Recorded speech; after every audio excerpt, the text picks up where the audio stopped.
In 2020, Louisiana legislators voted unanimously to give private industry the power of eminent domain, expropriation, and forced underground use of land for carbon capture.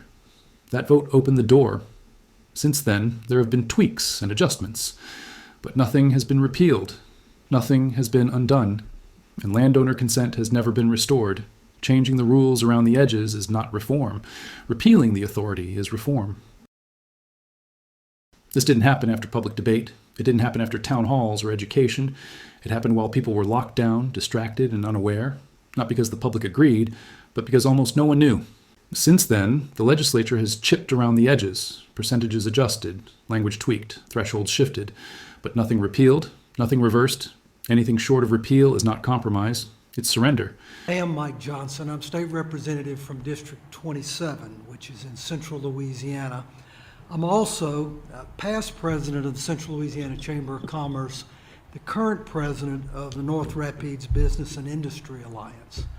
And I support Louisiana's primacy for regulation of Class 6 injection wells because carbon capture and storage will yield major benefits. Representative Mike Johnson didn't oppose this framework. He supported it. I was proud to support and co-sponsor a resolution expressing the legislature's support for the state primacy of carbon capture regulation. This wasn't theoretical. This was legislative support. In particular, the Diamond Vault project, which is being pursued in my region by CLECO, will enable CLECO's Madison 3 unit, which incidentally is one of the state's largest emitters of CO2, to immediately sequester 95% of its CO2.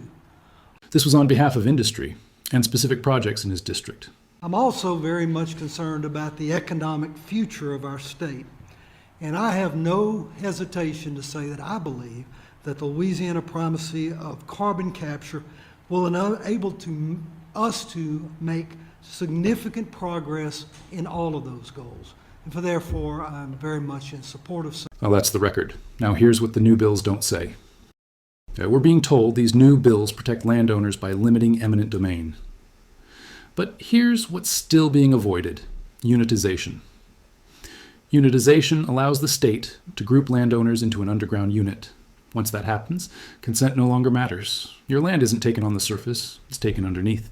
So, banning eminent domain on the surface while leaving unitization intact does not stop permanent underground injection of carbon dioxide. It simply changes how landowners are forced into it. This isn't just carbon, it's carbon dioxide. This isn't storage or sequestration, it's permanent underground injection. There is no retrieval, there is no undo. Anything short of repealing that authority is unacceptable. Now we're being told local government will have control. But carbon dioxide doesn't stop at parish lines. Local votes don't stop underground migration. And parish governments do not have authority over state-approved underground injection units. Rapides Parish didn't act when it had the chance, while other parishes did. There is no reason to believe it will suddenly act now. Even the governor has already said this will not go to a statewide vote. If lawmakers wanted to stop this, they would repeal it. If they wanted to protect landowners, they would restore consent. If they wanted transparency, they would stop dodging unitization. You can dress it up however you want. Putting lipstick on a pig doesn't change what it is. Louisiana landowners deserve the truth, not politics, and not delay. This isn't about party or personality. You can respect a man and still reject what he supported. When consent is taken, when pollution is permanently injected underground, and families bear the risk without a say, that line matters, and once it's crossed, silence becomes permission. The people should always come before profits. Consider supporting Save My Louisiana today. Together, we can protect the future of our families, our water, and our property.